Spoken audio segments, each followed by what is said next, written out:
अभी का आप देख रहे हैं हरियाणा न्यूज। मैं हूं आपके साथ बसंत शर्मा। बुलेटिन की शुरुआत एक बड़ी जानकारी के साथ करने जा रहे हैं। तो वहीं अब एक बड़ी खबर आपको बता दें, एक बड़ी जानकारी सामने आ रही है। हरियाणा विधानसभा का शीतकालीन सत्र आज है, सत्र का दूसरा दिन।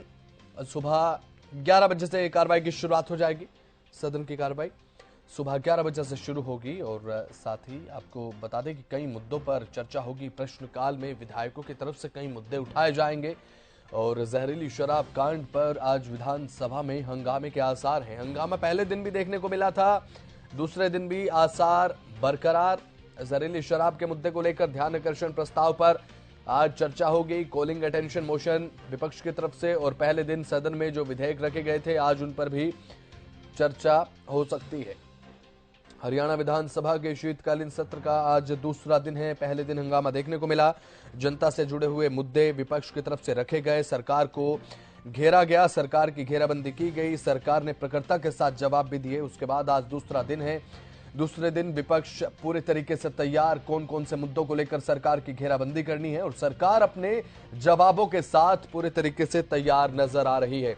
सरकार का एक तरफ कहना है कि विपक्ष के पास कोई मुद्दा ही नहीं है, तो वहीं विपक्ष लगातार ये बात करता है कि एक तो अवधि कम है इस सत्र की, और उसके बाद सरकार कोई सेटिस्फाइंग आंसर जो है वो नहीं दे पा रही है। सुबह 11 बजे प्रश्नकाल के साथ सदन की कार्रवाई शुरू हो जाएगी। पहले दिन हंगामा देखने को मिला, आज भी हंगामे के आसार लगातार बरकरार है। जहरीली शराब कांड पर आज सदन में हंगामा हो सकता है। सत्ता पक्ष और विपक्ष के बीच आज सरकार की घेराबंदी करने को लेकर विपक्ष एक बार फिर से पूरा ताना बाना बुनकर तैयार है।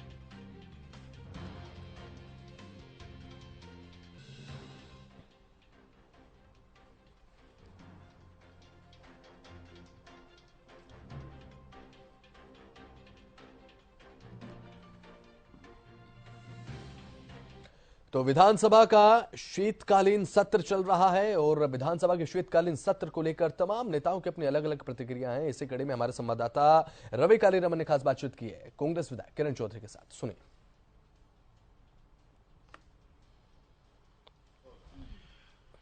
शीतकालीन सत्र का आज दूसरा दिन है। दूसरे दिन की कार्रवाई में क्या कुछ रहने वाला है, विपक्ष किस प्रकार से अपने तमाम जो मुद्दे उठाएगा, उसी पर बातचीत करने के लिए मेरे साथ कांग्रेस की वरिष्ठ नेत्री किरण चौधरी हैं। मैम, सबसे पहले तो आप किस प्रकार से मुद्दे उठाने वाले हैं? लगातार आप स्टडी करके आते हैं, आपके हाथों में पेपर का बंडल हमेशा रहता है। किस प्रकार से आज के मुद्दे रहने वाले हैं आपकी तरफ से? मैंने इस देखिए बहुत काम करती हूँ मैं, और हर एक जो ये कॉलिंग अटेंशन मोशन बनता है या एडजर्नमेंट मोशन बनता है या जो भी शॉर्ट डिस्कशन या जो भी शॉर्ट ड्यूरेशन जो भी है, इसके बहुत काम करना पड़ता है और बड़ी मेहनत से जो है हम ये सारी चीज़ें करते हैं। 9 कॉलिंग अटेंशन मोशंस, एक शॉर्ट ड्यूरेशन और एक रेजोल्यूशन मैं लेकर आई हूँ, और सारे अहम मुद्दे हैं क्योंकि सारे हरियाणा से लोग मेरे पास आते हैं और जो जनहित के मुद्दे हैं वही उठाए जा सकते हैं, सरकार को उसी के ऊपर घेरा जा सकता है। लेकिन जो है आप देखते हैं कि हमेशा सरकार भागती हुई नजर आती है कि कभी भी मुद्दों के ऊपर चर्चा करवाने के लिए तैयार ही नहीं रहते हैं।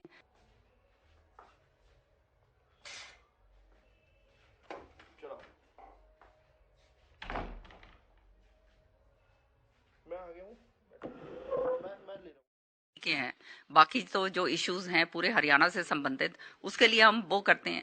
तो ये बहुत ही दुर्भाग्य की बात है कि जो सदन जिसको चुना जाता है लोगों की समस्याएं उठाने के लिए, लोगों की बात आगे रखने के लिए, उसको इस तरह से खाना पूर्ति की तरह जो है यूज करके और उसको खत्म कर दिया जाता है। आज जो है मेरा एक कॉलिंग अटेंशन मोशन लगा हुआ है जो ये शराब के ऊपर जो डेथ्स हुई हैं।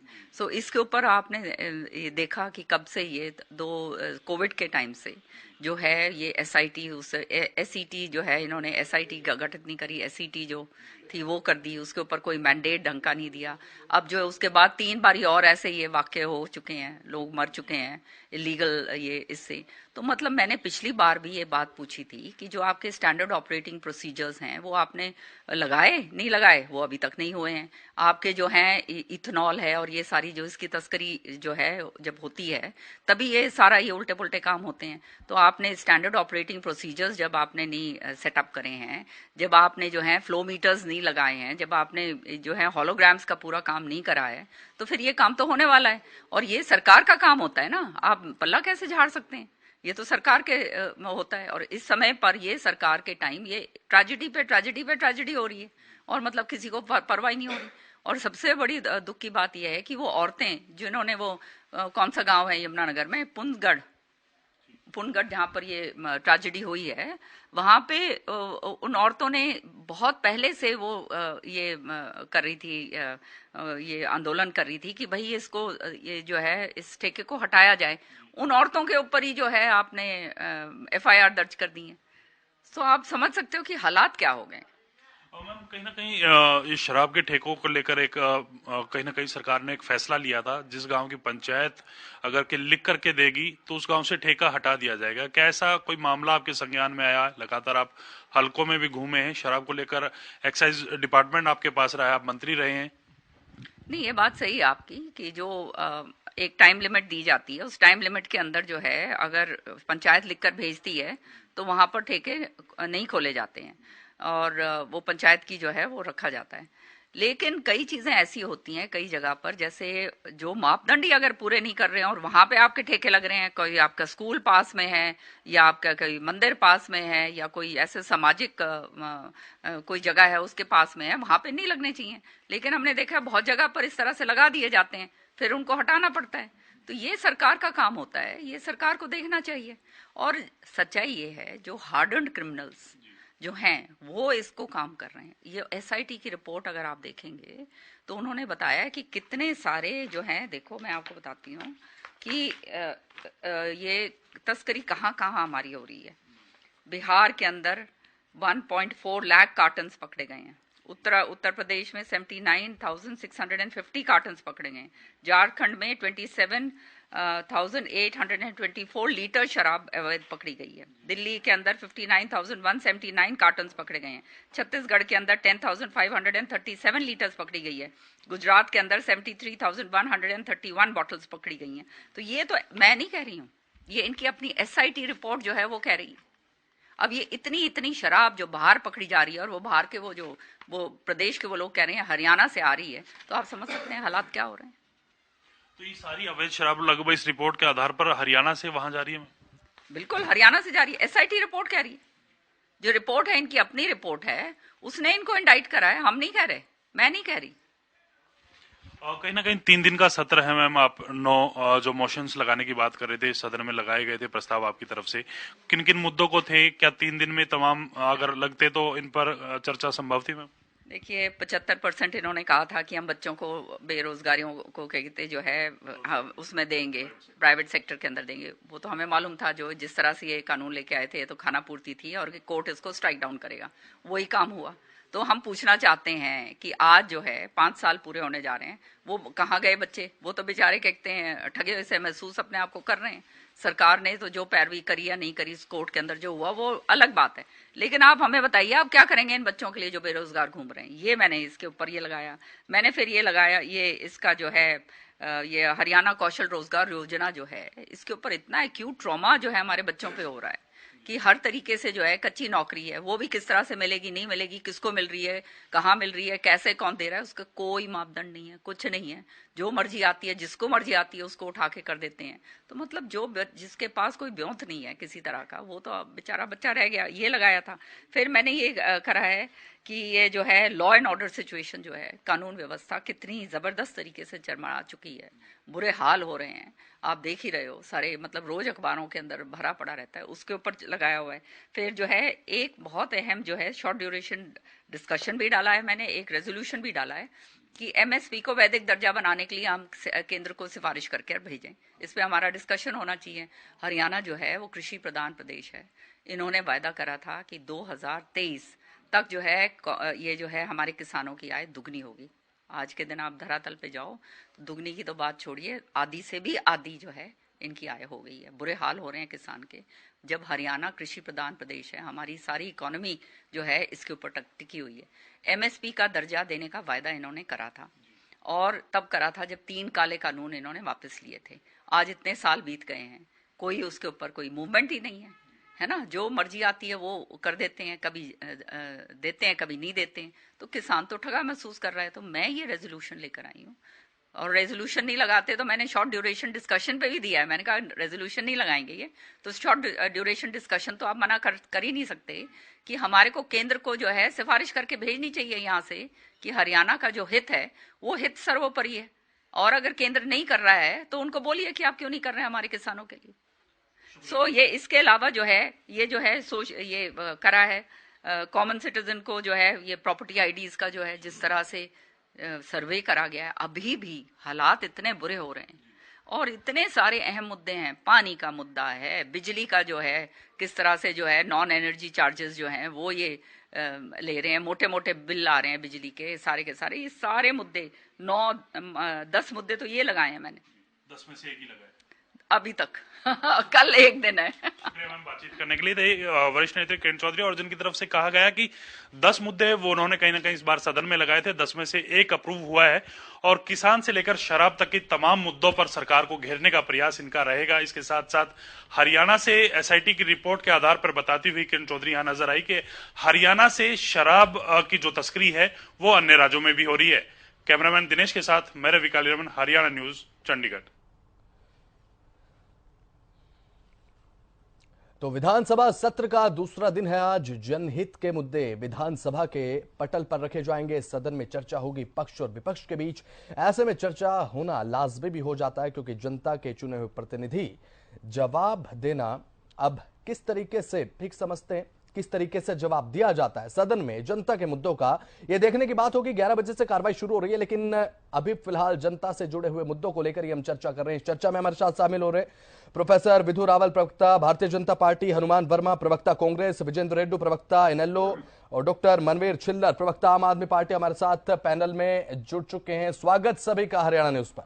सबसे पहले हनुमान वर्मा, प्रवक्ता कांग्रेस हमारे साथ जुड़े हैं, आपकी तरफ आना चाहूंगा। हनुमान वर्मा जी, देखिए पहले दिन बड़े जोर शोर के साथ मुद्दे उठाए गए आपकी तरफ से। मुख्यमंत्री मनोहर लाल कहते नजर आते हैं कि विपक्ष के पास अब की बार कोई मुद्दा है नहीं, भारतीय जनता पार्टी ने कोई कसर नहीं छोड़ी है जनता की सेवा में। हनुमान जी। बिल्कुल, मुख्यमंत्री जी ठीक कह रहे हैं। जब जिस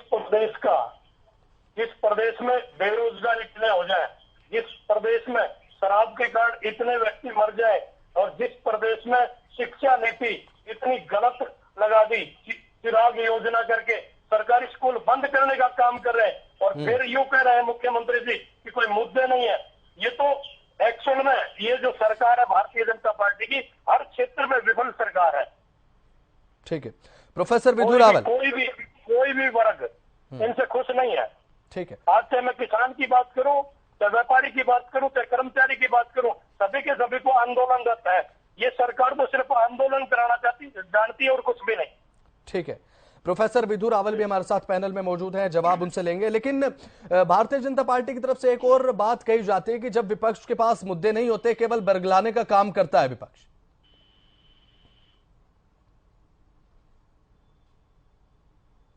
हनुमान वर्मा, आवाज मिल पा रही है आपको?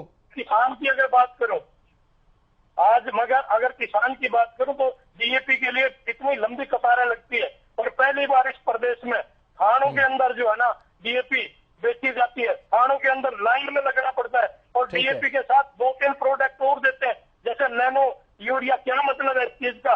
और जो प्राइवेट सेक्टर की जो दुकानें हैं उन पे ये लोग डीएपी बिकाने का काम कर रहे हैं, फिर ये लोग कहते हैं कि मुद्दा नहीं है विपक्ष के पास। चलिए ठीक है, प्रोफेसर विधु रावल।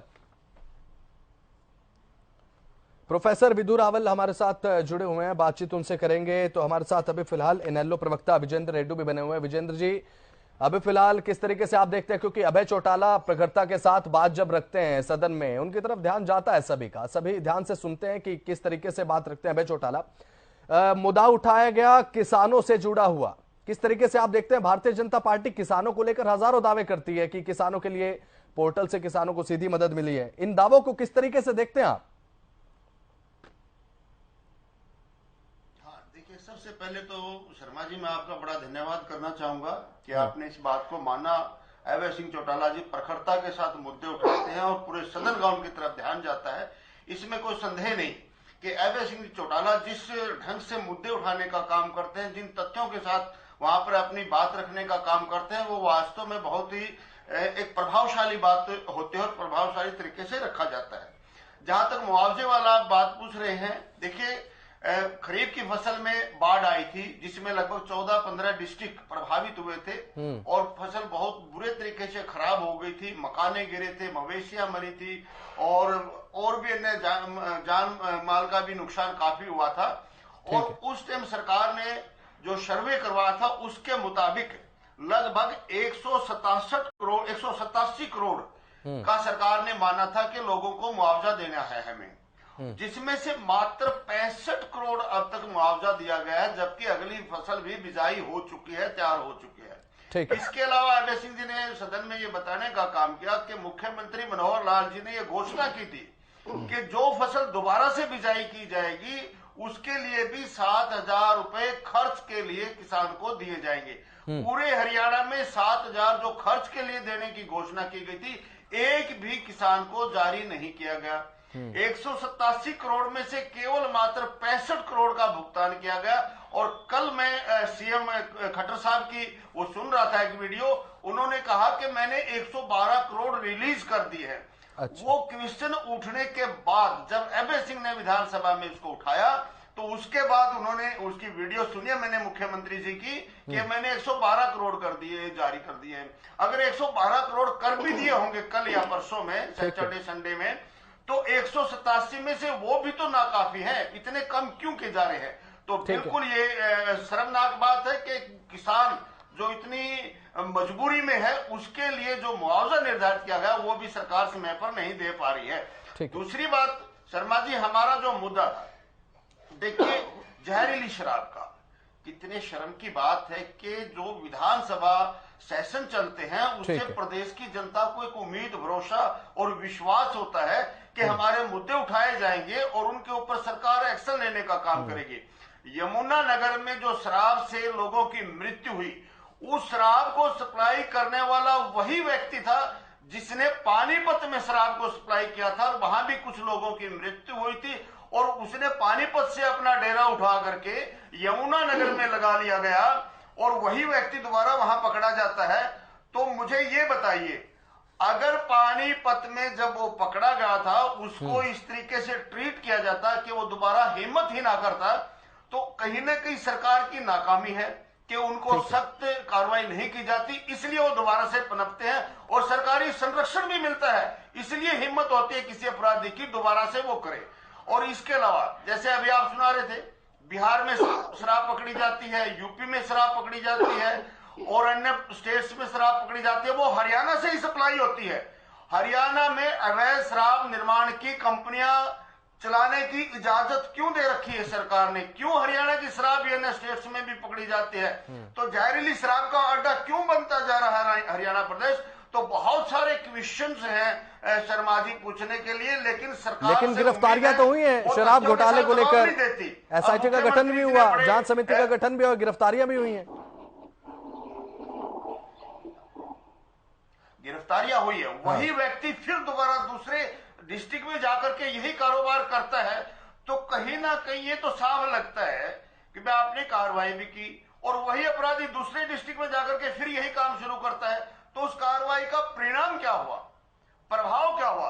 प्रभाव तो ये होना चाहिए, एक बार जिस व्यक्ति को गिरफ्तार कर लिया गया, पकड़ा गया, वो दोबारा उस गलत कार्य को करने की हिम्मत ना कर पाए, वो फिर हिम्मत करते हैं, फिर करते हैं जाकर के काम, तो वो कार्रवाई केवल प्रोफेसर विधु रावल रह गई और दिखावे की कार्रवाई। प्रोफेसर विधु रावल, इस वजह से ये दोबारा से कार्रवाई कर। प्रोफेसर विधु रावल, कांग्रेस प्रवक्ता का कहना है कि हर मोर्चे पर विफल सरकार। तो वहीं शराब कांड को लेकर आपने सुना विजेंद्र रेड्डी को, प्रवक्ता एनएलओ हमारे साथ जुड़े हुए हैं, बात रखिएगा।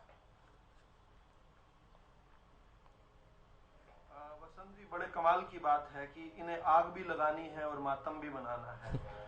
आज हर बुराई के पीछे हमारा विपक्ष खड़ा दिखता है। देश के अंदर, प्रदेश के अंदर जो कुछ भी बुरा होता है उसमें कहीं ना कहीं दूर दूर से तार जो है या पास आकर, समीप आकर तार जो है वो विपक्ष के मिलते हैं। जब शराब की बात कर रहे हैं, शराब कांड की बात कर रहे हैं, इसमें जब गिरफ्तारियां होने लगी तो मास्टरमाइंड्स का पता चला, वो हमारे विपक्षी साथियों से जुड़े हुए थे। उनको पकड़ा गया, बाद में इन्होंने अपनी पार्टी के एक कॉस्मेटिक एक्सरसाइज करके निलंबन भी किया। लेकिन बड़ी बात क्या है, नू हिंसा पर पिछली बार बात कर रहे थे, उसके अंदर जिस प्रकार से मास्टरमाइंड जो है, जो पुलिस ने शुरुआती जांच की उसमें मामन खान को पाया, जो कांग्रेस के विधायक हैं। जब ये कभी काले धन की बात करते थे, कभी महंगाई की बात करते थे, तो एक इनके राज्यसभा के सांसद जो है ये नोटबंदी पर भी बहुत हुहल्ला करते थे। क्यों हो गई नोटबंदी, बर्बाद हो गए, लुट गए, नोटबंदी हो गई, लुट गए, हमारा इतना सारा धन पड़ा हुआ था, एक रात में नोटबंदी कर दी, कैसे निकालेंगे उस धन को। तो धीरज जो साहू है कांग्रेस के विधायक, उनके यहाँ से 351 करोड़ निकल गए। किस प्रकार से, अभी मैं इंडियन नेशनल लोकदल के भाई को सुन रहा था, वो कह रहे थे कि हरियाणा में शराब की फैक्ट्रियां क्यों चल रही हैं, इसलिए चल रही हैं कि जब आपकी सरकार आई थी तो बंद हुई फैक्ट्रियों को आपने चालू किया था। जब चौधरी बंसीलाल जी की सरकार, जिसने नशाबंदी की बात की थी, हरियाणा विकास पार्टी की सरकार जिसमें भारतीय जनता पार्टी सहयोगी थी, उस पार्टी की सरकार के साथ ने नशाबंदी की थी, फैक्ट्रियां बंद की थी, फिर इंडियन नेशनल लोकदल की सरकार आई थी। लेकिन वही नशाबंदी सरकार जाने का कारण भी बना था प्रोफेसर विधु रावल। देखिए वो अलग विषय है मेरा, लेकिन अगर कोई स्पेसिफिकली ये सवाल पूछता है और यहाँ पर ड्रामेबाजी करता है मोरल हाई ग्राउंड लेने की, तो उनको ये जवाब मिलना चाहिए। शराब की फैक्ट्रियां आपने आकर शुरू करवाई थी। आपका जब आप सरकार में थे तो आपका स्टैंड क्या था? वसंत जी देखिए, आपने किरण चौधरी जी से शुरू किया और उसके बाद 2 विपक्षी साथियों को और जोड़ लिया। हमारी सदन में संख्या 58 की है, 90 में से लगभग 2/3 के करीब। क्या हमें इतना भी समय नहीं मिलेगा कि इन भाइयों का उत्तर दें? मैं नोट कर रहा था जब किरण चौधरी जी एक के बाद एक विषय गिनवा रही थी, उन्होंने ये भी बताया कि 10 मुद्दे लगाए हैं लेकिन केवल एक मुद्दा आया है। फिर रवि कालीरमन जो आपके संवाददाता हैं, वो बार बार पूछते रहे कौन से 10 मुद्दे लगाए हैं, तो मैंने नोट किया, मुझे करेक्ट कर दे, एक आध मुद्दा मुझसे छूट गया। एक तो 75% प्राइवेट स्कूल वाली जो प्राइवेट सेक्टर वाला है। वसंत जी ऐसे तो काम नहीं चलेगा ना, मेरी बात पूरी नहीं होगी और आप ठीक है कहेंगे तो। नहीं, मैं तो आपकी बात पे कह रहा हूँ। पूरी करूं अपनी बात। ठीक है, आप अपनी बात महत्वपूर्ण बात कर। चलिए ठीक है, अच्छा, मैं उन्होंने एक तो प्राइवेट सेक्टर में 75% आरक्षण वाला मुद्दा उठाया, उसमें कोर्ट में जो आई बात। एक उन्होंने HKRNL का विषय जो है हरियाणा कौशल रोजगार निगम का उठाया, एक उन्होंने MSP की बताई। ये बार बार पूछने के बाद 3 से चौथा मुद्दा तो खुद नहीं बता पाई, तो ये गंभीरता बताता है। बार बार पूछा रवि कालीरमन ने, और मुद्दे कौन से हैं आपके, वो घूम फिर कर वही करते हुए, और जब उन्होंने ये मुद्दे उठाए हैं तो इस पर सदन पे चर्चा होगी। लेकिन आपकी जानकारी के लिए ये जरूर आपके दर्शकों के सामने आना चाहिए कि जो MSP को वैधानिक दर्जा देने की बात हमारा विपक्ष कहता है, कांग्रेस पार्टी आज उसको मुद्दे के रूप में रखती है, वही स्वामीनाथन आयोग की रिपोर्ट को अव्यवहारिक घोषित कर चुका है जब सत्ता में थी। 10 दिसंबर 2010 को मुख्यमंत्रियों की 3 मुख्यमंत्रियों की कमेटी, जिसमें भूपेंद्र सिंह हुड्डा अध्यक्ष थे, सरदार अकाली दल के अध्यक्ष और पंजाब के मुख्यमंत्री सरदार प्रकाश सिंह बादल थे उसमें, नवीन पटनायक उसमें थे। इस मुख्यमंत्री जिसकी अध्यक्षता भूपेंद्र सिंह हुड्डा कर रहे थे, उन्होंने 10 दिसंबर 2010 को लिखित में कहा कि स्वामीनाथन आयोग की रिपोर्ट अव्यवहारिक है, लागू नहीं हो सकती। हम तो सत्ता में आए और हमने आते ही पहली कलम से पहला काम जो मोदी सरकार ने किया, 26 मई 2014 को कैबिनेट के अंदर पास किया कि महत्वपूर्ण सिफारिशें जो है स्वामीनाथन की, उसको लागू किया जाए, जिसके लिए MS स्वामीनाथन जी ने जीते जी उनका धन्यवाद किया। और मैं अपनी बात इसमें और जोड़ता हूं, हरियाणा की सरकार, केवल हरियाणा की भाजपा की सरकार, मनोहर लाल जी की सरकार 14-14, 15-15 फसलों को MSP पर खरीदती है, जहां पर इनकी कभी सरकारें रही। अभी थोड़े दिनों पहले तक राजस्थान में थी, कितनी फसलें खरीदते थे? 2 फसलें, वो भी केंद्र खरीदता, एक भी फसल कांग्रेस की सरकार ने नहीं खरीदी कभी MSP पर। पंजाब की सरकार में थे, पंजाब में कितनी फसल खरीदते थे? पंजाब का सरसों, सूरजमुखी, हमारे यहाँ पर दलहन तिलहन आकर क्यों बिकता है हमारी मंडियों में? क्यों नहीं पंजाब के अंदर कांग्रेस की और आम आदमी पार्टी की सरकार कोई भी MSP पर खरीद करती? तो यहाँ पर आकर प्रवचन डालना और अपनी सरकारों के दौरान जो है खुद मियां फजीहत औरों को नसीहत, इस प्रकार नहीं चल सकता। और इसलिए आज ये विपक्ष जो है, ये आमतौर पर सत्ता वाली पार्टी लोकप्रिय होती थी, सत्ता वाली पार्टी भाजपा की तो लोकप्रियता शिखर पर है। और मैं बात अपनी अंत कर रहा हूँ वसंत जी, वसंत जी अभी जो आज मैंने सुबह समाचार पत्र पढ़ा, तो किस प्रकार से मॉर्निंग कंसल्टेंट ने बताया कि दुनिया के सबसे लोकप्रिय नेता 77% अप्रूवल रेटिंग के साथ प्रधानमंत्री मोदी जी हैं। पिछले हफ्ते 76% थी और उससे पिछले हफ्ते भी 76% थी। किस प्रकार से दुनिया में इतना लोकप्रिय जो कभी इतिहास में नहीं हुआ, वो तो देश के प्रधानमंत्री 7 आसीन 9 साल से 10 साल से मोदी जी हैं। और जो विपक्ष में है, जो हमारा पिछली बार मुख्य विपक्ष था इंडियन नेशनल लोकदल हरियाणा में, वो आज उसको जनता ने घटाकर केवल एक सीट पर खड़ा कर दिया। और कांग्रेस का भी यही हाल होने वाला है। विपक्ष इतना लोकप्रिय हो चुका है, सत्ता पक्ष ज्यों ज्यों लोकप्रिय होता जा रहा है, मनोहर लाल जी की सरकार, मोदी जी की सरकार ज्यों ज्यों लोकप्रिय होती जा रही है, वो शिखर छू रही है, लोकप्रियता का रिकॉर्ड और आयाम बना रही है, उतना ही विपक्ष जो है फर्श पर गिरता जा रहा है। किस प्रकार धरती दिखा रही है जनता उनको, और फिर भी ये अपने ड्रामेबाजी से बाज नहीं चलिए ठीक है, ईमानदारी से राजनीति करो, विधु रावल जी, सच्चाई की राजनीति करो। भ्रामक राजनीति करोगे, फर्जी आंदोलन लगाओगे, आग लगाओगे तो जनता जो है इसी आग में आपको भस्म कर देगी, जैसे कर रही है। हनुमान प्रवक्ता कांग्रेस भारतीय जनता पार्टी के प्रवक्ता विधु रावल की तरफ से कहा गया किसानों के लिए बेहतरीन काम हमने किए, हर एक क्षेत्र में अपनी उपलब्धियां भी गिनवाई विधु रावल ने। तो हाँ भर ली, हाँ इन्होंने वहां भर ली कि विपक्ष अब लोकप्रिय हो चुका है, उसके बाद अपनी बात को बदल रहे हैं। मैं तो विदुर जी से एक बात पूछना चाहता हूँ, जब हनुमान जी एक सीधा सवाल, आज कौन से मुद्दों को लेकर सदन में उतर रहे हैं आप? आज की बात कर रहा हूँ, दूसरा दिन विदुर जी से पूछूंगा कि विदुर जी जो बात कर रहे थे वो एक बार ये तो बता दें कि जब चौधरी बंसीलाल की सरकार थी, जब शराबबंदी हुई तो सरकार को विधानसभा शीतकालीन सत्र का दूसरा दिन है। हनुमान वर्मा जी किन जनहित के मुद्दों के साथ जा रहे हैं? देखिए विधानसभा में बोलने के लिए कुछ नहीं है, ठीक है, ना इनकी नेता के पास है ना इनके प्रवक्ता के पास है। हनुमान जी देखिए पुरानी बातें करने से फिलहाल काम नहीं चलेगा, क्योंकि जनहित से जुड़े हुए मुद्दे ही आपको 2024 में भी काम आएंगे। हनुमान वर्मा जी, एमएसपी की गारंटी की बात करेंगे, हनुमान वर्मा जी एमएसपी में बोनस नहीं है उसकी बात करेंगे, हम तो 5100 रुपये लोग कहे थे हम पेंशन करेंगे, कहाँ चलेगी उस मुद्दे पे बात होगी। पंजाब में जब सरकार थी कांग्रेस की, राजस्थान में कांग्रेस की सरकार थी, क्यों नहीं देते थे एमएसपी पर? क्यों नहीं एमएसपी किसान को देते थे?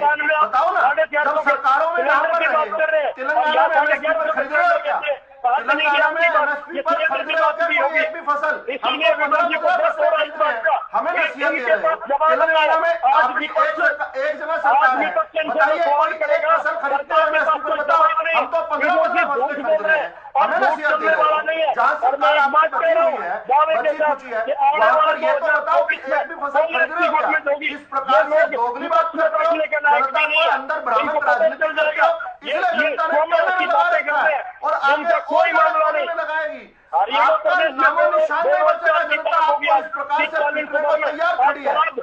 निश्चित तौर पर आपका झूठ पकड़ा जा चुका है, आपने झूठ को पकड़कर जनता आपको कोने में लगा चुकी है। फिर से झूठ बोलोगे, फिर से जनता पकड़ेगी। अब जनता को भड़काया नहीं जा सकता, जनता क्रोध है, जनता को समझ आता है कि कांग्रेस पार्टी का मतलब देश में तबाही है, जनता को समझ आता है देश में महंगाई है, जनता को समझ आता है कि कांग्रेस पार्टी का मतलब लूट और हनुमान वर्मा जी आ रहा हूँ आपके पास। प्रोफेसर विधु रावल, भ्रष्टाचार का नाम ही बीजेपी है। प्रोफेसर विधु रावल से मेरा सवाल है, प्रोफेसर विधु रावल से सवाल कर रहा हूं। हनुमान वर्मा जी लौटता हूं आपके पास। प्रोफेसर विधु रावल, पहला सत्र का दिन जब चल रहा था तो कांग्रेस की तरफ से एक प्रेस कॉन्फ्रेंस को एड्रेस किया गया। कांग्रेस के विधायक बीबी बत्रा और सुनीता दुग्गल उसमें मौजूद थे और ये बात कही गई थी विधायक बीबी बत्रा जी की तरफ से, देखिए जो समाधान है समस्याओं का वो हो नहीं रहा है, जो समस्या है वो जस की तस है और जो अधिकारी और सरकार है इनके संरक्षण में जनता को लूटने का काम किया जा रहा है। ये कहना कांग्रेस विधायक बीबी बत्रा का, पहले दिन की बात कर रहा हूं। विधु जी देखिए हमने एक के बाद एक व्यवस्थाएं शुरू की हैं। कोई भी कांग्रेस वाली कोई समाधान की व्यवस्था को बंद किया हो तो बता दें। हमने तो उसमें एडिशन जोड़ा। हमने कहा कि सीएम विंडो पर शिकायत किया जा सकता है, आपको गाड़ी जोड़कर चंडीगढ़ आने की आवश्यकता नहीं है। जन समस्याओं का अपने घर के पास वहीं से डाल दो, आपके कागज को ट्रेस भी कर पाओगे। ऐसा भी नहीं टोकरियों में पड़ा मिलेगा आपका कागज, जैसे पूर्व के मुख्यमंत्रियों में रहा करता था, पता नहीं होता था चंडीगढ़ में मुख्यमंत्री मिलेगा नहीं मिलेगा। आज सीएम विंडो जैसा उपकरण कर दिया। किस प्रकार 12 लाख से अधिक शिकायतों को दूर किया। सोचिए ये 12 लाख ऐसी शिकायतें अगर कोई अपनी गाड़ी जोड़कर लेकर जाया जाता, कितना समय का खर्च होता, कितना तेल लगता, और ये पिछली सरकारों में लगा करता था। और किस प्रकार से छुट भइये कांग्रेस के नेताओं को गाड़ी में बिठाया जाता था, उनकी भी जेब गर्म करनी पड़ती थी अपनी शिकायतों के निवारण के लिए। इस सबसे निजात दिलाया। फिर हमने पोर्टल व्यवस्था शुरू की। हर विषय पर हर चीज जो है अनअकाउंटेड कुछ भी नहीं रहा। आपको पता है कि आपने एक आवेदन किया है, तो वो आवेदन किस बेंच पर पड़ा, किस टेबल पर पड़ा। हमने आकर देखिए, आम आदमी पार्टी ने शुरू की थी बात सिटीजन चार्टर की, लेकिन 10 साल सरकार में रहने के बाद दिल्ली में लागू नहीं किया। हमने भाजपा की हरियाणा सरकार ने सिटीजन चार्टर शुरू किया। हमने कहा जरूरी जो सुविधाएं हैं, और वो 42 के करीब सुविधाएं हैं, उनका टाइम फ्रेम हो। इतने दिनों में अगर वो सुविधा नागरिक को नहीं मिलेगी अप्लाई करने के, तो अधिकारी नपेंगे। और ये दिन कैसे तय होंगे? घर में बैठकर एक क्लिक से आपने सिर्फ आवेदन देना है और वहीं से आपका क्लॉक शुरू हो गया। अब तो अधिकारी की जिम्मेदारी है आपको सुविधाएं देना। हमें कोई इस प्रकार से कोरे झूठ बोलना इस जनता को नहीं भरपाया जा सकता। अब तो तार्किक बात करनी पड़ेगी। मैं तो सीधा पूछता हूं, भूपेंद्र हुड्डा की कौन सी ऐसी समस्या समाधान की विषय को या ओम प्रकाश चौटाला की कौन सी व्यवस्था को हमने खत्म किया? एक भी नहीं। कुछ उल्टा जोड़ी है और उसका जनता को लाभ मिल रहा है। इसलिए जनता का स्नेह, प्रेम और आशीर्वाद भारतीय जनता पार्टी को निरंतर मिल रहा है और इसका चुनावों की जीत में जो है रिफ्लेक्शन मिलता है। हमें प्रत्यक्ष को प्रमाण की आवश्यकता नहीं है। हाथ कंगन को आरसी क्या और पढ़े लिखे को फारसी क्या। लेकिन दिक्कत तो यह है, ये जनता को गरीब पिछड़ा रखना चाहते हैं, अनपढ़ रखना चाहते हैं, झूठ की खेती करते हैं और झूठ की राजनीति करते हैं। तभी इनको पता नहीं पूरे प्रदेश के अंदर 112 करोड़ से अधिक मुआवजे के रूप में आ गया, लेकिन खुद को किसान कहने वालों को पता ही नहीं चला। 4 दिन हो गए इस बात को। बड़ी बात क्या है कि ये लोग धरती से हट चुके हैं। ये शर्माने लगे हैं लोगों के बीच में जाने में, क्योंकि लोग कड़वे सवाल पूछते हैं। लोग इनसे पूछते हैं कि तुम लोगों के समय देश के अंदर आतंकवादी हमले हुआ करते थे। और आज सुबह की खबर बसंत जी क्या है? आज सभी टीवी चैनल्स पर आ रहा है कि दाऊद को कोई अज्ञात हमलावर ने किसी ने हमला कर दिया, उनको जहर मिला दिया। चलिए ठीक है। दाऊद इब्राहिम कांग्रेस के समय भागा हुआ जो था, वो कराची के अस्पताल में कहीं पड़ा हुआ है। ये एक अलग मुद्दा है। बिल्कुल देश बदल रहा है। ये बिल्कुल एक अलग मुद्दा है। प्रदेश के मुद्दों पर हम फिलहाल बने हुए हैं। आम आदमी पार्टी की तरफ से डॉक्टर मनवीर छिल्लर भी हमारे साथ बने हुए हैं। किन मुद्दों को सर देखते हैं आप आज इस सत्र में उठाया जाना चाहिए विपक्ष की तरफ से? हालांकि विपक्ष में अभी आपकी जो भूमिका है वो क्षीण दिखाई दे रही है। देखिए, विपक्ष में आम आदमी पार्टी अपनी भूमिका का पूरी तरह निर्वहन कर रही है और समय समय पर जब भी जो भी बात होती है तो जनता के बीच में जाके विपक्ष के माध्यम से, सड़क पर आंदोलन के माध्यम से, हर तरीके से आम आदमी पार्टी अपनी बात को पुरजोर तरीके से रख रही है। यहाँ पर विदु रावल जी ने बहुत सारे गलत तथ्य रखे, तो मैं इनको बता दूं। जैसे इन्होंने कहा है कि पोर्टल की सरकार है इनकी और ये जाके पोर्टल पर कोई भी अपनी शिकायत या कुछ भी रजिस्टर कर सकते हैं, तो इन्होंने दिल्ली का जिक्र किया।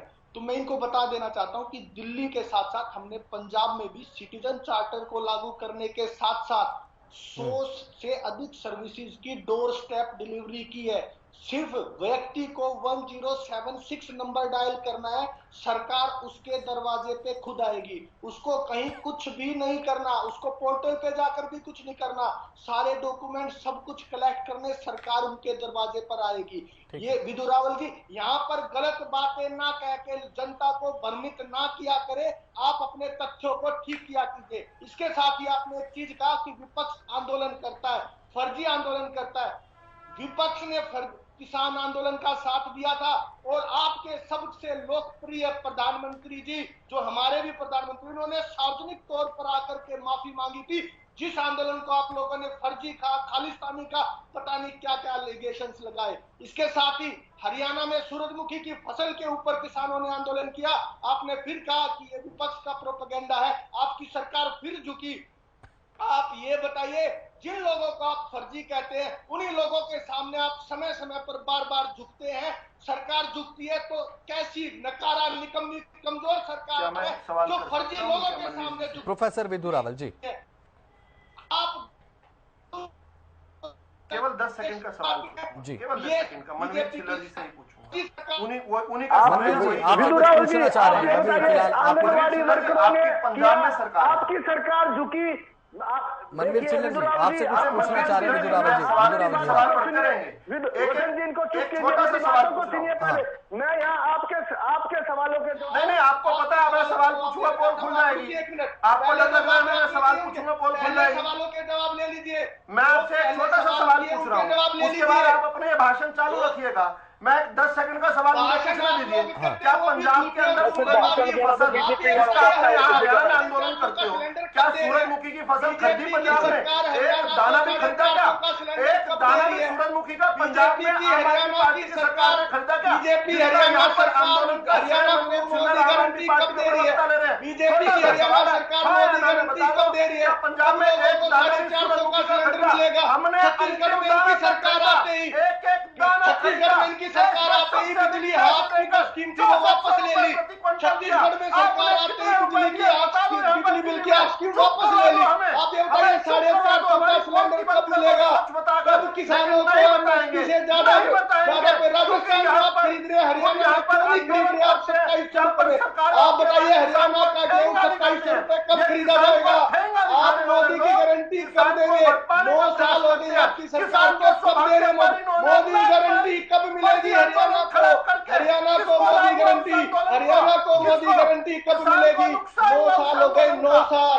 मोदी गारंटी बताइए, आप मोदी गारंटी बताइए, आप बताइए मोदी गारंटी क्यों नहीं दी? 9 साल से राजस्थान में 450 का सिलेंडर, हरियाणा में क्यों नहीं दे रहे? आप सवाल का जवाब दीजिए। अपमान करने वाले लोग, विदु रावल जी सवाल का जवाब दीजिए। ऐसे अनेक लोग बोलने से कुछ नहीं होगा। आग छिड़कने वाले लोग, हरियाणा की जनता मनवीर जी, चलिए ठीक है, चलिए ठीक है। हनुमान वर्मा आ रहा है। हाँ जी, हनुमान वर्मा जी, ठीक है, आ रहा हूँ हनुमान जी, आ रहा हूँ आपके पास।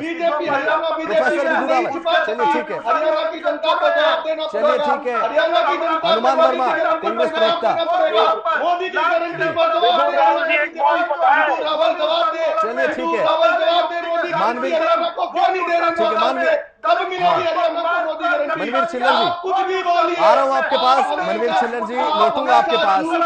आप अपने सवालों के साथ तैयार रहिएगा, दोबारा लौटूंगा। मनवीर छिल्लर जी का ऑडियो थोड़ा डाउन कर दीजिएगा। हरियाणा को उसके बाद गारंटी दीजिए। ठीक है, आ रहा हूं। प्रोफेसर विदु रावल, आ रहा हूं आपके पास। एक बड़ी जानकारी से भी सामने आ रही है, एक बड़ी खबर। विधानसभा पहुंचे मुख्यमंत्री मनोहर लाल, और एक बड़ी जानकारी, विधानसभा पहुंच चुके हैं मुख्यमंत्री मनोहर लाल। ये बड़ी जानकारी, और 11 बजे कार्रवाई शुरू हो जाएगी। स्पीकर ज्ञानचंद गुप्ता भी विधानसभा पहुंच चुके हैं। मुख्यमंत्री मनोहर लाल, स्पीकर ज्ञानचंद गुप्ता भी विधानसभा पहुंच चुके हैं। ये बड़ी जानकारी। डिप्टी सीएम दुष्यंत चौटाला भी विधानसभा पहुंच गए हैं अपने जवाबों के साथ। मुख्यमंत्री मनोहर लाल और साथ ही डिप्टी सीएम दुष्यंत चौटाला भी विधानसभा में पहुंच चुके हैं। कुछ ही देर में विधानसभा के शीतकालीन सत्र के दूसरे दिन की यह कार्रवाई शुरू हो जाएगी और मंथन शुरू होगा जनहित के मुद्दों पर। चर्चा में वापस लौटते हैं। प्रोफेसर विदु रावल, आऊंगा आपके पास। हनुमान वर्मा, कांग्रेस प्रवक्ता, अपनी बात रख रहे थे। हनुमान वर्मा, विदु रावल जी, एक बात बताएं कि आपने 100 गज के प्लाट की जो गरीबों के लिए योजना थी वो क्यों बंद कर दी, जो भूपेंद्र सिंह हुड्डा सरकार ने शुरू करी थी? आप एक बात बताएं कि आपने सरकारी नौकरियां कहां बेच दी? क्या ये आपने जो ना कौशल विकास निगम के तहत या पीएचडी बच्चे बेचारे फोर्थ क्लास की नौकरी करने पे मजबूर कर दिए, वो सरकारी नौकरियां कहां चली गई? और जब कोई सरकारी नौकरी थोड़ी बहुत की बात आप लोग करते हैं, उस वक्त कोई पेपर लीक हो जाता है, कभी आप उसको कैंसिल कर देते हैं। ये चीजें आपने कहा कर दी, प्लीज मुझे बताएं ये चीज। ठीक है, ठीक है। प्रोफेसर विदु रावल, वसंत जी, एक चीज मैं ऐड करना चाहता हूँ। मनवीर छिल्लर जी, देखिए बीच आपके बीच में कोई बोला नहीं था। आऊंगा आपके पास, आऊंगा आपके पास। मनवीर जी, आपकी तरह मैं भागूंगा नहीं। मनवीर छिल्लर जी, आपके पास लौटूंगा। प्रोफेसर विदु रावल, कांग्रेस की बात का जवाब दीजिए। कांग्रेस की तरफ से सरकारी नौकरी को लेकर सवाल आपसे किया गया है। प्रोफेसर विदु रावल, मनवीर छिल्लर जी, आ रहा हूँ आपके पास। अपने सवाल के साथ आप तैयार रहिएगा, लौटूंगा आपके पास। प्रोफेसर विदु रावल, उड़ा दूंगा। मोदी गारंटी का जवाब जरूर दीजिए। बिल्कुल, बहुत अच्छे 2 सवाल पूछे। इन भाई रुक जाओ ना, उतावले ना हो। बहुत अच्छा सवाल। कैसे बोल रहे थे मेरे बीच में, आप बताइए। मनवीर छिल्लर जी, लौटूंगा आपके पास, बात एक बार रखने दीजिए। अरे मैं तो सवाल पूछने के लिए कह रहा था, निवेदन कर रहा था साहब। अच्छा, आप भी मुझसे सवाल पूछेगा? मैं आपकी तरह डरता नहीं हूं ना। ठीक है, ठीक है। प्रोफेसर विदु रावल, हाँ, चलिए। अच्छा, अभी मुझे पहले कांग्रेस वाले भाई के सवाल का उत्तर देने दीजिए। हाँ जी।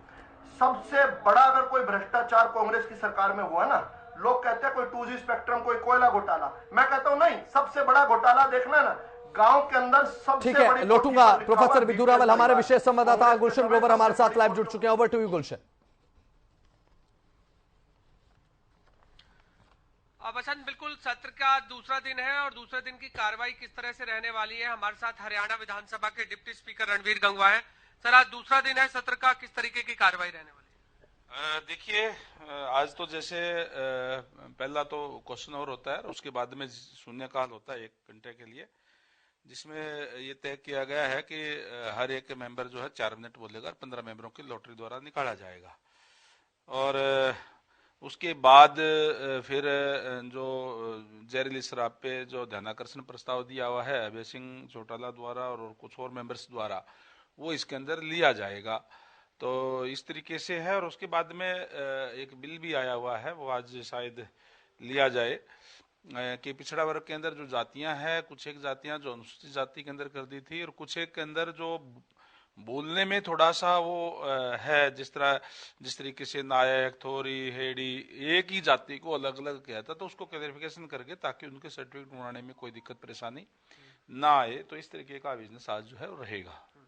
अब जहरीली शराब का मुद्दा उठेगा, लेकिन इस पर विपक्ष ये कह रहा है कि हमने काम रोको प्रस्ताव दिया था लेकिन इसको ध्यान आकर्षण में तब्दील कर दिया है। देखिए, ये प्रैक्टिस भी रही है और ये तो चेयर की मर्जी है, स्पीकर साहब का अधिकार है कि वो इसको किस तरीके से ले। और जब एक उन्होंने दिया है काम रोको प्रस्ताव और उसको एक्सेप्ट कर लिया गया है और उसके ऊपर सरकार अपनी तरफ से जवाब देगी, तो उसमें मेरे ख्याल से उनको किसी को भी इस पे कोई आपत्ति नहीं होनी चाहिए। तो पहले दिन के अगर कार्रवाई की बात करें तो हमने देखा कि काफी अमर्यादित भाषाओं का भी इस्तेमाल किया गया, तो सदन में किस तरह से उचित है और इसको लेकर के क्या आप अपील भी करेंगे आप? देखिए, ये बिल्कुल भी उचित नहीं है, क्योंकि जैसे मैंने पहले कहा था कि जो भी माननीय सदस्य हैं वो चुन करके आते हैं और शब्दों का चयन ठीक होना चाहिए, एक मर्यादा होनी चाहिए, अनपार्लियामेंट्री लैंग्वेज यूज नहीं होनी चाहिए। और अगर ये करता है तो फिर देश की जनता देख रही है, उसका मैसेज कोई अच्छा नहीं जाता। मैं तमाम आपके चैनल के माध्यम से भी हमारे जो माननीय मेंबर है, विधायक है, उनसे मैं निवेदन करूंगा कि आप चुन करके आए हैं और आप अपनी बात आप रखें, लेकिन सही शब्दों के अंदर आप रखें, कोई भी अमर्यादित भाषा का इस्तेमाल ना करें, किसी एक दूसरे पर व्यक्तिगत किसी के ऊपर भी कोई टीका टिप्पणी जो है नहीं करनी चाहिए। पक्ष विपक्ष होता है, सरकार का काम है जवाब देना, और जो विपक्ष के लोग हैं उनको चाहिए कि करंट इश्यूज को उठाना चाहिए, लेकिन कोई भी अगर उसको लेकर के कोई व्यक्तिगत टिप्पणी करे या कोई उसमें कोई ओछा बोलने का काम करे तो वो कोई अच्छी बात नहीं है। जहरीली शराब को लेकर ध्यान आकर्षण प्रस्ताव लाया गया है, इसके अलावा कुछ और भी हैं क्या? केवल जहरीली शराब को लेकर के ही तमाम जो विपक्ष है वो सदन में अपनी बात? देखिए, ध्यानाकर्षण प्रस्ताव क्योंकि एक दिन में एक लाया जा सकता है, इसलिए वो एक्सेप्ट कर लिया गया है। ध्यानाकर्षण प्रस्ताव और तो कई आए थे, लेकिन एक नियम है, नियम कायदे की बात है कि जिस तरीके का जो बिजनेस रहता है, एक दिन में एक हम एक्सेप्ट करते हैं, वो कर लिया गया है, उसके ऊपर विस्तृत चर्चा होगी। माननीय जो सदस्य जिन्होंने ये रखा है वो अपने बात उठाएंगे और सरकार उसके ऊपर पूरा जवाब देने का काम करेगी।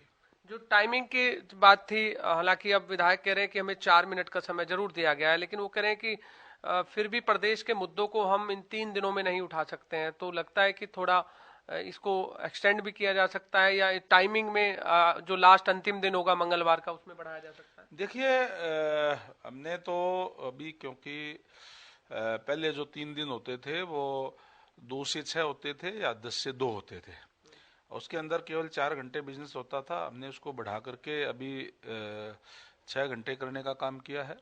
तो आप ये मान करके चलिए जो 3 दिन है वो भी जो अगर पहले की हम बात करें सिटिंग की तो 4.5 दिन जितना उसके अंदर समय रहेगा। और फिर भी क्योंकि ये जो है कितने टाइम चलेगा ये बीएससी के अंदर तय होता है, उसमें एलओपी माननीय भूपेंद्र सिंह हुड्डा जी भी और सरकार की तरफ से माननीय मुख्यमंत्री और विज साहब कंवरपाल जी तमाम सदस्य उसके अंदर होते हैं। तो बीएससी के अंदर ये डिसाइड किया गया है और मैं समझता हूं कि हमने जहां तक बोलने की बात है 4 मिनट के अंदर अपनी बात कह सकते हैं आराम से, और ज्यादा से ज्यादा मेंबर्स को बोलने का मौका हमने इस सेशन के अंदर भी और पहले भी जो है ज्यादा वक्त बल्कि जो हमारे जो विपक्षी साथी है उनको देने का काम किया है। देखिए बिल्कुल वसंत, डिप्टी स्पीकर रणवीर गंगवा जो कि सात तौर से दूसरे दिन की कार्रवाई के बारे में बता रहे थे। मैं आपको ये भी जानकारी दे दूं कि प्रश्नकाल से जो है सत्र की कार्रवाई शुरू होगी और उसके बाद शून्यकाल होगा। जो कि ध्यान आकर्षण जो प्रस्ताव आज लाया गया है वो जहरीली शराब के मुद्दे को लेकर लाया गया है और अभय सिंह चौटाला द्वारा ये ध्यानाकर्षण प्रस्ताव लाया गया, लेकिन इसमें बलराज कुंडू जो कि निर्दलीय विधायक है वो भी इस पर अपनी चर्चा रखेंगे, नीरज शर्मा है, इसके अलावा बिशन लाल सैनी है, वरुण चौधरी है, मेवा सिंह है, भारत भूषण बत्रा है, कुलदीप वत्स है, जगवीर सिंह मलिक है, रेनू बाला है, शीशपाल सिंह है, श्रीमती शेली है, शकुंतला खटक है, आफ्ताब अहमद है, रावदान सिंह है, गीता बुक्कल है, किरण चौधरी है। ये तमाम वो लिस्ट है जिस पर ध्यान आकर्षण प्रस्ताव पर आज जहरीली सदन में अपनी बात रखी जाएगी, क्योंकि लगातार जहरीली शराब का मुद्दा पूरे प्रदेश भर में जो उठ रहा है, 22 लोगों की जो मौत हुई है उसको लेकर के आज सत्ता पक्ष से सदन में जवाब मांगा जाएगा। अब देखना होगा, क्योंकि डिप्टी स्पीकर रणवीर गंगवा जी अब सीधा अपने विधानसभा के लिए निकल रहे हैं, क्योंकि 11 बजे सत्र की कार्रवाई शुरू हो जाएगी और आज शाम 6 बजे तक चलेगी ये कार्रवाई। अब देखना होगा कि आज की कार्रवाई किस तरह से रहने वाली है और सदन में किस तरह से जो विपक्ष है वो अपनी बात को रखता हुआ यहाँ नजर आएगा। बिल्कुल गुलशन, कार्रवाई पर भी नजर बनाए रखेगा, जानकारी आपसे लेते रहेंगे। फिलहाल बहुत बहुत शुक्रिया। तो चर्चा पर वापस लौट रहे हैं। प्रोफेसर विधु रावल अपनी बात रख रहे थे चर्चा के दौरान।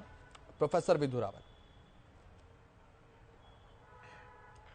देखिए सबसे बड़ा अगर कोई घोटाला मैं जो मानता हूं, मैं सब्जेक्टिव है, किसी को कोई बड़ा लगता होगा, किसी को कोई, मैं मानता हूं कि खुद हमारी आंखों के सामने हम जब गांव में अपने जाते हैं देखते हैं सबसे बड़ी कोठियों पर जो बीपीएल परिवार लिखा हो, इससे बड़ा कोई घोटाला प्रत्यक्ष को प्रमाण की आवश्यकता हो नहीं सकती। ये भूपेंद्र सिंह हुड्डा में के सरकार में हुआ करता था। इसी प्रकार से 100-100 गज के प्लाट में जितने बड़े स्केल में घोटाला हुआ करता था, उसका एक अंदाजा यही लगा लीजिए कि जितने 100-100 गज के प्लाट उस समय आवंटित किए गए उनमें से 8% भी मकान नहीं बनाए गए। आज तक 10-12 साल से 8% क्यों होता है? मेरे ये दोस्त हरियाणा में नहीं रहते, कई बार रहते, इसलिए ऐसी बातें कर रहे हैं। एक बार हरियाणा के पटल पे जाके हनुमान जी आपने सवाल पूछा है, मुझे उत्तर देने दीजिए। हनुमान वर्मा जी, आपके सवाल का जवाब देने दीजिए साहब। अब मैं उसका उत्तर देने वाला हूँ। अभी आपकी कमी बता रहा हूँ, उसके बाद में हमने क्या किया वो भी बताने वाला हूँ। हमारी कोई कमी नहीं है। हमने क्या किया, हमने कहा गरीब जो है, अरे भाई कमी नहीं होती तो जनता इतनी बुरी तरह बेदखल ना कर देती आपको, पता चल जाएगा तो बुरी तरह झूलना चुका। छोड़िए इस बात को, पता चल जाएगा, आप मानोगे। अच्छा अब आप तू मैं मत कीजिए मेरे साथ, मेरे इस डिबेट को चलने दीजिए प्लीज। हनुमान जी डिबेट को चलने दीजिए। आपने सवाल, हनुमान वर्मा जी जो सवाल आपकी तरफ से किया गया उसी के उत्तर की तरफ बढ़ रहे हैं प्रोफेसर विधु रावल जी, बात रखिए।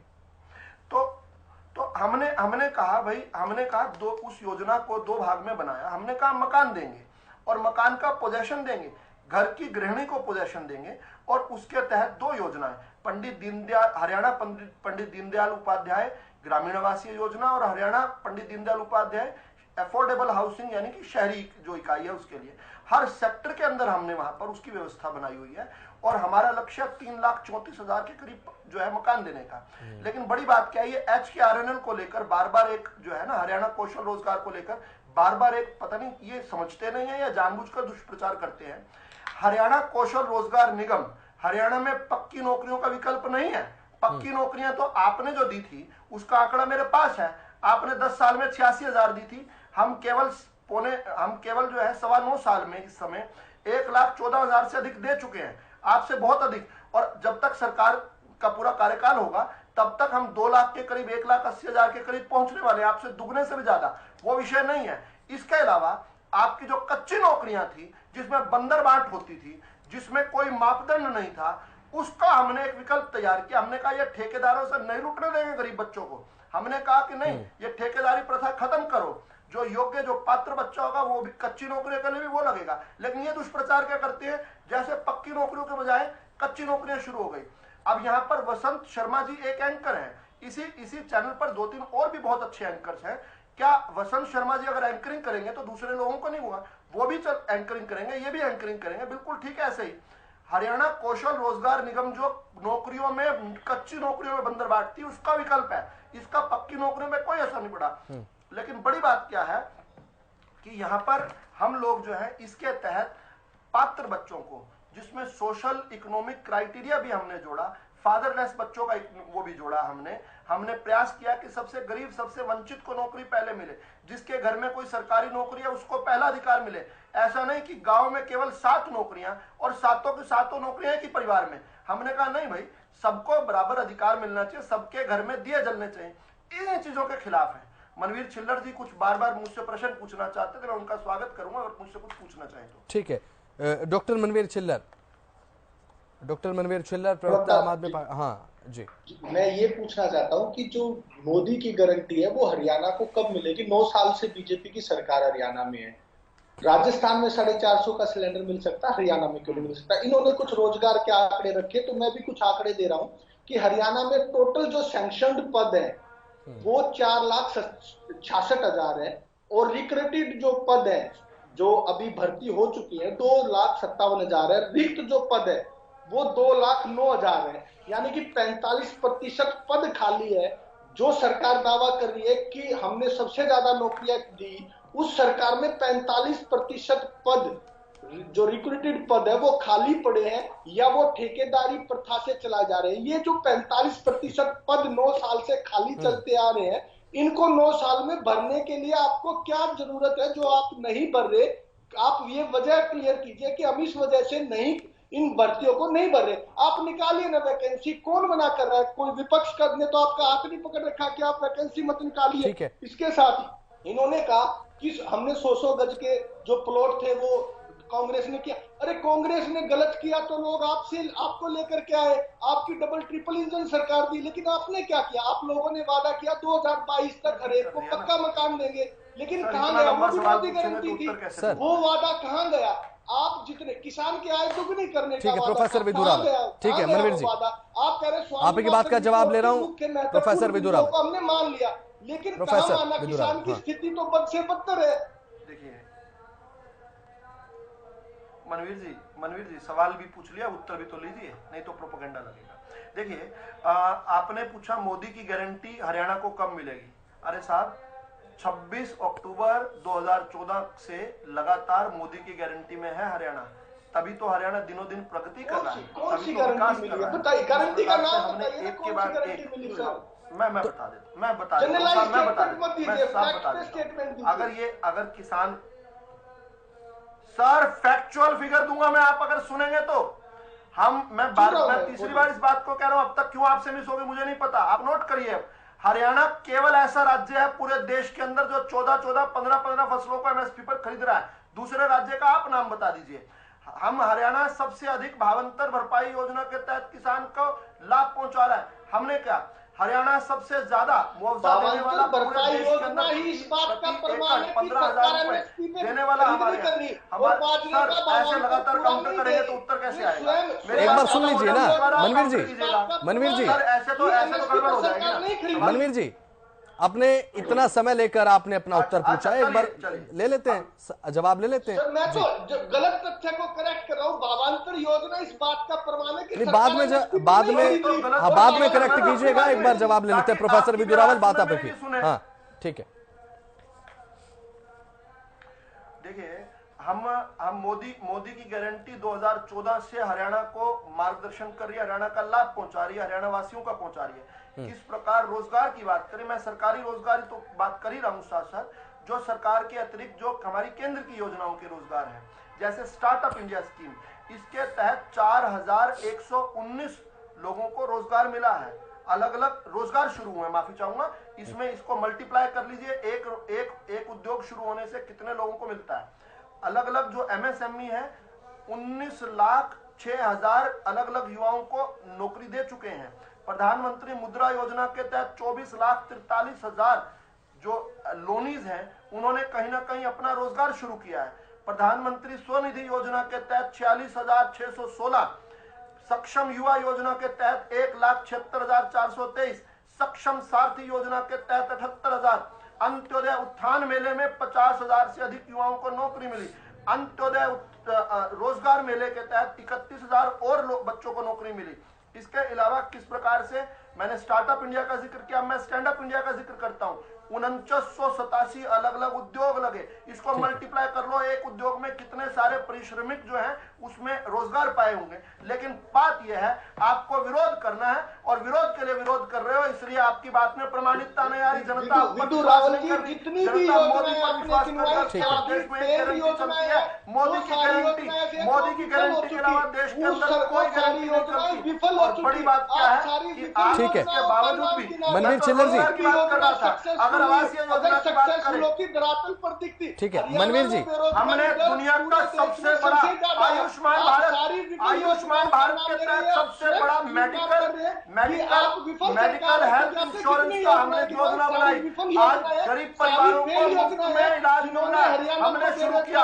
आपने मोहल्ला क्लिनिक शुरू किए थे कोरोना के दौरान, देख लिया। ठीक है मनवीर जी, मनवीर जी देखिए आप ही की बात का मैं उत्तर ले रहा हूँ। प्रोफेसर विधु रावल, कोरोना के काल में प्रोफेसर विधु रावल आपकी तरफ से अभी राष्ट्रीय स्तर पर भी और राज्य स्तर पर भी नौकरियों का एक पूरा ब्यौरा दिया गया, कितनी नौकरियां दी गई। उसके बाद भी नेता प्रतिपक्ष भूपेंद्र हुड्डा कहते हैं कि नौकरियों के दावे तो भारतीय जनता पार्टी लाखों करती है कि लाखों नौकरियां राष्ट्रीय स्तर पर और राज्य स्तर पर भी दी हैं, लेकिन उसके बावजूद भी हरियाणा बेरोजगारी में पहले स्थान पर कैसे है सर? रोशन जी 2 करोड़ रोजगार का वादा था प्रति वर्ष। चलिए सर आ रहा हूँ, ठीक है मनवीर जी।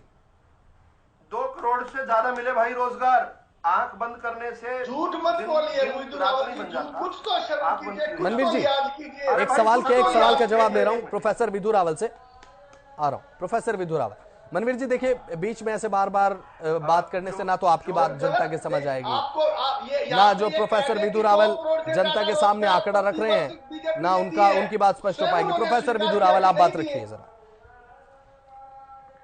मेरे पास सितंबर तक का आंकड़ा है, उसके अपडेटेड मैं और ले लूंगा। ठीक है। 18 करोड़ 63 लाख लोगों ने अधिक रजिस्टर किया पीएफ यानी प्रोविडेंट फंड।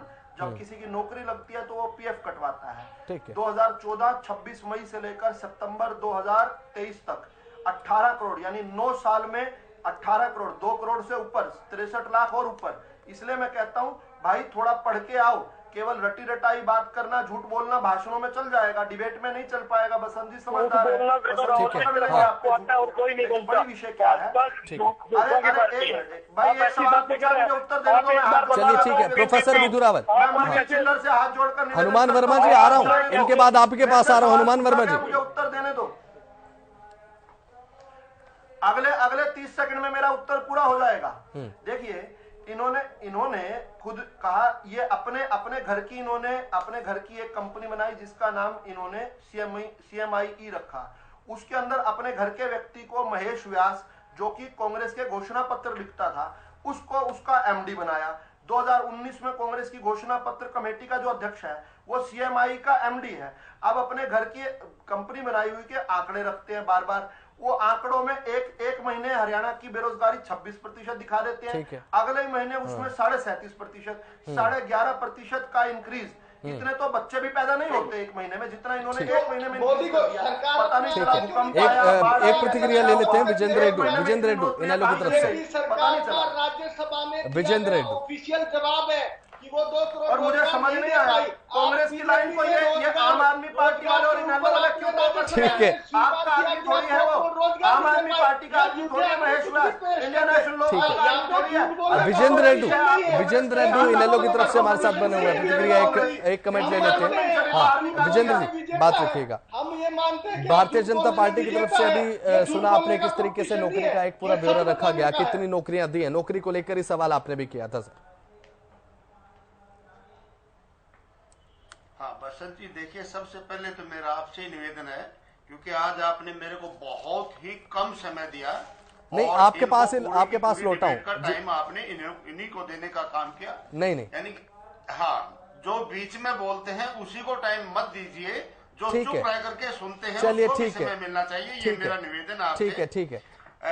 हाँ, जहां तक रोजगार की बात इन्होंने कही और आपने भी रोजगार के ऊपर मेरे से क्वेश्चन पूछा है। हाँ। अभी आप देखिए, ये आंकड़ा आपके सामने मैं रख रहा हूं कि अस्पतालों की तर्ज पर स्टाफ की कमी से जूझ रहे मेडिकल कॉलेज भी। हरियाणा प्रदेश के ऑल मेडिकल कॉलेज, चाहे वो जो है ना खानपुर वाला मेडिकल कॉलेज है, रोहतक वाला है, करनाल वाला है, कल्पना चावला वाला, नुहू वाला है। हर मेडिकल कॉलेज में 50% से ज्यादा पोस्टें खाली पड़ी है। तो इसमें देखिए हरियाणा के हेल्थ का क्या हाल होगा। शिक्षा के क्षेत्र में 71,000 वैकेंसी खाली है, जो किसी भी प्रदेश के लिए विकास का एक बहुत बड़ा प्रमाण होता है। वहां पर 71,000 पोस्टें हरियाणा के शिक्षा डिपार्टमेंट में खाली पड़ी हैं और कुल मिलाकर के 2 लाख जो हमारी पोस्टें हैं वो खाली पड़ी हैं स्टेट में। इसके अलावा हमारे भाजपा के प्रवक्ता ने कहा कि इनेलो और कांग्रेस के राज में अवैध शराब की फैक्ट्रियां शुरू हुई थी, जो अब भी चालू हैं। इन्होंने कहा अब भी चालू हैं, तो 9 साल तक या 10 साल हो जाएंगे। इन्होंने ये बात नहीं कही थी। वो कांग्रेस की अवैध फैक्ट्री, इन्होंने कहा था कि जो उस दौरान फैक्ट्री शुरू हुई वही चल रही। तो फिर आपने क्या सरकार चलाई? हाँ प्रोफेसर, तो आपने 10 साल में उन फैक्ट्रियों को बंद नहीं करवाया, तो फिर क्यों आप जुमले मारते हो कि आपने प्रदेश में क्राइम को रोकने का काम किया है, ठीक है, आपने जहरीली शराब को रोकने का काम किया है। इसका मतलब तो ये सत्य है कि आपने और भी उन फैक्ट्रियों को बढ़ावा देने का काम किया। चलिए ठीक है विजेंद्र रेड्डी, आप ही के क्वेश्चन का आंसर मैं ले रहा हूँ प्रोफेसर विधु रावल से। कहते हैं कि प्रधानमंत्री की पॉपुलरिटी बहुत ज्यादा है। अरे भाई प्रधानमंत्री सर एक बार में एक सवाल का जवाब दे पाएंगे ना? ऐसे तो सारे क्यों नहीं बताना चाहते? हमने 1,14,210 नौकरियां दी हैं। आपकी सरकार की पॉपुलरिटी यहाँ पर नहीं है। इन्होंने 6 साल की इनकी सरकार रही। चलिए ठीक है, उसमें HSSC के नौकरियों को लेकर तो जवाब रख रहे हैं विधु रावल जी। नौकरियां दी HPSC के माध्यम से 3317 यानी 6 साल के राज में 15,125 नौकरियां देने वाले भारतीय जनता पार्टी, जिसने 1,14,000 दे दी, उनसे सवाल पूछ रहे हैं। बड़ा हास्यास्पद लगता है। फिर भी उत्तर दूंगा। इन्होंने मेडिकल की बात कही। मेडिकल की सीट्स जो हैं, इनके समय जो है और इनके क्या कांग्रेस के समय भी हरियाणा के अंदर 741 डॉक्टर बनते थे केवल हरियाणा के कॉलेजों से निकलने वाले। हमने उन सीट्स को बढ़ाकर लगभग 4 गुना कर दिया। आज 2500 से अधिक सीट्स है मेडिकल की। जब मेडिकल की सीट्स में बच्चे पढ़ेंगे, डॉक्टर बनेंगे, तभी तो सीट फिल करेंगे। मेडिकल की सीट्स पर, डॉक्टर की सीट्स पर रिक्शा पुलर्स को थोड़ी रखा जा सकता है। जब डिग्रियों में आपने केवल 700 समथिंग सीट्स से बढ़ाकर हमने आज 4 गुना कर दी। अगली बात सुनिए आप, हमने और उन सीट्स के जो डिग्री होल्डर हैं उनके लिए एक बॉन्ड पॉलिसी लेकर आए। हमने कहा हरियाणा के एक्सचेकर से गरीब परिवार के बच्चे पढ़ रहे हैं, लेकिन उनसे निवेदन किया कि कुछ साल जो है, शुरू के 5 साल जो है बॉन्ड पॉलिसी के तहत आप हरियाणा में दो। आपने उसमें भी हल्ला काटा। दोनों तरफ का हल्ला काटते हो। एक तरफ कहते हो डॉक्टर नहीं है, दूसरी तरफ बॉन्ड पॉलिसी का भी विरोध करते हो। अरे भाई चाहते क्या हो? जनता को क्यों कंफ्यूज करते हो? आपकी क्या प्रमाणिकता रह गई है? जनता विश्वास करना बंद कर चुकी है। विजेंद्र रेड्डी 1 से 0 का समर्थन और कांग्रेस 1 सीट का कर रही है। कौन सी सीट जीतेगी पता नहीं है। आम आदमी पार्टी का नोटा से कंपटीशन चल रहा है। नोटा से कंपटीशन है आम आदमी पार्टी का, और नोटा हटा बार-बार हटा रही है। आप देखिए राजस्थान में नोटा का 0.96% और कांग्रेस आम आदमी पार्टी 0.3%। मध्य प्रदेश में चलिए ठीक है अब ठीक है। फिलहाल सभी मेहमानों का बहुत बहुत शुक्रिया इस चर्चा में शामिल होने के लिए। सीधा लिए चलते हैं विधानसभा की कार्रवाई शुरू हो चुकी है।